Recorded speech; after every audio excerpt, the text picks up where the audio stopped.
ഞാനിന്ന് പാറുവിൻ്റെ വീട്ടിലാണ് ഇപ്പോൾ ഉള്ളത്. നമ്മൾ റീൽസൊക്കെ എടുക്കാൻ വേണ്ടിയിട്ട് പാറുവിൻ്റെയൊക്കെ വീടിൻ്റെ അടുത്ത് തൊട്ടടുത്തുള്ള ഒരു സ്ഥലത്ത് റെഡി ആയിട്ട് പോവുകയാണ് കേട്ടോ.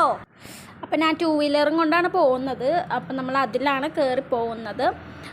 അപ്പോൾ ദേ ഇടവഴിയിൽ ഇങ്ങനെ പൂക്കളൊക്കെ നിന്നപ്പോൾ പൂക്കളെയൊക്കെ ഇങ്ങനെ സ്പർശിച്ചുകൊണ്ടാണ് നമ്മളെല്ലാവരും പോകുന്നത്. പിന്നെ നമ്മൾ ആ സ്ഥലത്ത് അങ്ങോട്ട് എത്തി. കുറച്ച് പാടം, പുഴ അങ്ങനെയുള്ള സ്ഥലങ്ങളാണ്. കുറച്ച് ചേട്ടന്മാർ അവിടെ മീൻ പിടിക്കുന്നുണ്ടായിരുന്നു. അവർ കാര്യവിവരങ്ങളൊക്കെ അന്വേഷിച്ചിട്ടാണ് അങ്ങോട്ടേക്ക് വിട്ടത്. എന്താ കാരണമെന്നൊന്നും അറിയില്ല ഗൈസ്. അപ്പോൾ ദേ കുറച്ചധികം അങ്ങോട്ടേക്ക് നടക്കാൻ വേണ്ടിയിട്ടുണ്ട്. അപ്പോൾ ദേ ഈ സ്ഥലത്തായിട്ടാണ് നമുക്ക് പോകേണ്ടത്. അപ്പോൾ നമ്മൾ കുറച്ച് കണ്ടമൊക്കെ ചാടിക്കടന്ന് വേണം പോകാൻ വേണ്ടിയിട്ട്. അപ്പോൾ ദേ ഇവിടെ നമ്മൾ എത്തിയിട്ടുണ്ട്. നല്ല മനോഹരമായിട്ടുള്ള പ്ലേസാണ്. നിങ്ങൾ ആരെങ്കിലും വന്നിട്ടുണ്ടെങ്കിൽ അത് കമൻറ്റ് ചെയ്യുക കേട്ടോ. ഇത് വൈറ്റില എരൂർ എന്നുള്ളൊരു സ്ഥലത്താണ്.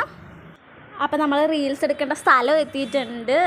അപ്പോൾ നമ്മൾ ഫോൺ സെറ്റ് ചെയ്യാൻ വേണ്ടിയിട്ട് നോക്കണം. മരത്തിൽ ബുഷിട്ടിട്ടൊക്കെയാണ് നോക്കുന്നത്. അപ്പോൾ എനിക്ക് ഇത് സെറ്റായില്ല, ഞാൻ വെച്ചിട്ട് സെറ്റായില്ല. അപ്പോൾ ഇതേ പാറു വെച്ചപ്പോൾ അടിപൊളിയായിട്ട് സെറ്റ് ആയിട്ടുണ്ട്. അപ്പോൾ അങ്ങനെ നമ്മൾ കുറേ റീൽസൊക്കെ എടുത്തിട്ടുണ്ട്. അപ്പോൾ നമ്മൾ പോകാനായിട്ടുണ്ട്. റീൽസൊക്കെ വഴിയേ വരും. പോണ പശു അല്ല, എരുമയുടെ പേര് പാറു എന്നാണ്. ഈ പോണത് അമ്മു എന്നാണ്. അപ്പോൾ ഓക്കെ ഗൈസ്, ഇത്രയുള്ളൂ.